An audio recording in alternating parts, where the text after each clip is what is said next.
Good morning વિદ્યાર્થી મિત્રો. ધોરણ 2 વિષય ગણિત પ્રકરણ નંબર 3 તેમાં આપણે જોઈએ પેજ નંબર 34 પ્રશ્ન નંબર 6. તેમાં આપેલું છે કોણ કયું વજન ઊંચકશે, યોગ્ય રીતે બંધ બેસતું જોડો. તો અહીં આપણને અલગ અલગ વ્યક્તિઓ આપેલી છે અને અહીં અલગ અલગ વજન આપેલું છે. તો સૌપ્રથમ આપણને આપેલી છે એક મહિલા. તો એક મહિલા કેટલું વજન ઉંચકી શકે? તો અહીં આપણે જોઈએ, અહીં આપણને 2 કિલો ખાંડ આપી છે, 5 કિલો ચોખા, 1 કિલો ઘી અને 10 કિલો ઘઉં. તો તે કયું વજન ઉંચકી શકે? તો 5 કિલો ચોખા. તો આપણે તેને તેની સાથે મેચ કરેલું છે. હવે અહીં આપણને એક બાળક આપેલું છે, તે છે છોકરો. તો તે કયું વજન ઉંચકી શકે? તો 2 કિલો ખાંડ. તો આપણે તેને તેની સાથે મેચ કરેલું છે. હવે અહીં આપણને એક વ્યક્તિ આપેલો છે તો અને તે પુરુષ છે. તો આ પુરુષ કેટલું વજન ઉંચકી શકે? તો 10 કિલો ઘઉં. તો આપણે તેને 10 કિલો સાથે મેચ કરેલું છે. અને ત્યારબાદ અહીં નાની છોકરી આપેલી છે, તો તે કેટલું વજન ઉંચકી શકે? તો 1 કિલો ઘી. તો આપણે તેને અહીં મેચ કરેલું છે. તો એ રીતે તમારે પણ લખવાનું રહેશે.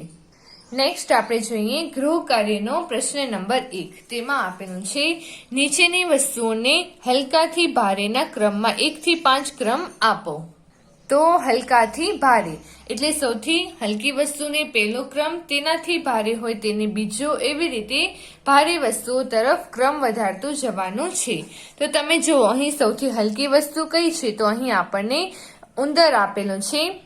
તો આ બધા પ્રાણીઓ આપેલા છે, તેમાં સૌથી હલકો છે ઉંદર, ત્યારબાદ બીજા ક્રમે બિલાડી, ત્યારબાદ ત્રીજા ક્રમે આવશે કૂતરું, ત્યારબાદ ચોથા ક્રમે ઘોડો અને પાંચમા ક્રમે હાથી. એટલે સૌથી હલકો છે ઉંદેડો, ત્યારબાદ બિલાડી, ત્યારબાદ કૂતરો, ત્યારબાદ ઘોડો અને સૌથી ભારે છે હાથી. તો એ રીતે આપણે તેને ક્રમ આપ્યા છે. હવે અહીં આપણને અલગ અલગ પક્ષીઓ આપેલા છે. તો તેમાં સૌથી ભારે પક્ષી કયું છે અને સૌથી હલકું કયું છે તે જોઈએ. તો અહીં આપણને એક પતંગિયો આપેલું છે. તો તે સૌથી હલકું હોવાથી આપણે તેને પહેલો ક્રમ આપીશું. ત્યારબાદ અહીં આપણને એક ચકલી આપેલી છે, તેને બીજો ક્રમ આપીશું. ત્યારબાદ અહીં આપણને કાગડો આપેલો છે, તો તેને ત્રીજો ક્રમ આપીશું. ત્યારબાદ અહીં ચોથો ક્રમ અને અહીં આપશું 5મો ક્રમ. એટલે નાનાથી મોટા પક્ષીઓમાં આપણે ક્રમ આપેલા છે. હવે આપણે જોઈએ ત્રીજું. તો તેમાં સૌથી હલકું શું હશે? તો અહીં આપણને પાંદડું આપેલું છે, તે સૌથી હલકું હશે. ત્યારબાદ અહીં આપણને એક ફૂલ આપેલું છે, તેને આપણે બીજો ક્રમ આપીશું. ત્યારબાદ આપણને અહીં એક ફળ આપેલું છે, તે તેનાથી ભારે હોવાથી તેને ત્રીજો ક્રમ.